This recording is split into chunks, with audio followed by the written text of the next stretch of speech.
সালামুন আলাইকুম। কোরআনের একটি বহুল আলোচিত শব্দ মা মালাকাত আইমানুকুম। অনেকে এর অর্থ করে দাসী বা যৌন দাসী, কিন্তু এটা কি সত্যিই কোরআনের শিক্ষা? চলুন কোরআন থেকেই দেখি।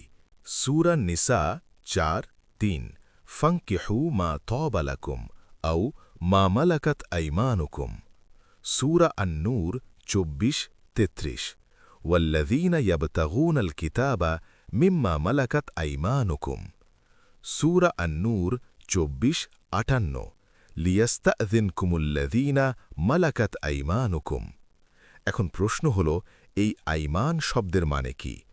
একই কোরআনে সূরা আল-বাকারা ২:২২৫ বিমা আক্কাতুমুল আইমান। এখানে আইমান মানে শপথ, প্রতিশ্রুতি। তাহলে এক জায়গায় প্রতিশ্রুতি আর অন্য জায়গায় দাসী, এটা কিভাবে সম্ভব? মূল অর্থ দেখুন। মা মানে যারা বা যা, মালাকাত মানে দায়িত্বে নেওয়া বা নিয়ন্ত্রণ করা, আইমানুকুম মানে তোমাদের অঙ্গীকার বা প্রতিশ্রুতি। সম্পূর্ণ অর্থ যারা তোমাদের দায়িত্ব, প্রতিশ্রুতি ও তত্ত্বাবধানে আছে। কোরআনে কোথাও বলা হয়নি মানুষকে দাস বানাও বা যৌনভাবে ব্যবহার করো, বরং বলা হয়েছে তাদের সাথে সদাচরণ করো, চুক্তি করো, সম্মান দাও। সূরা আন-নিসা ৪:৩৬ ওয়াবুদুল্লাহা ওয়ামা মালাকাত আইমানুকুম।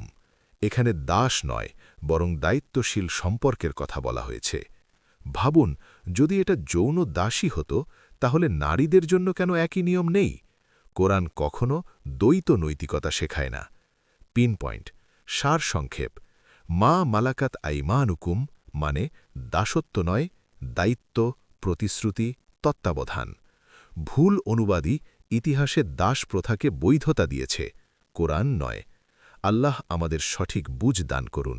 আমিন।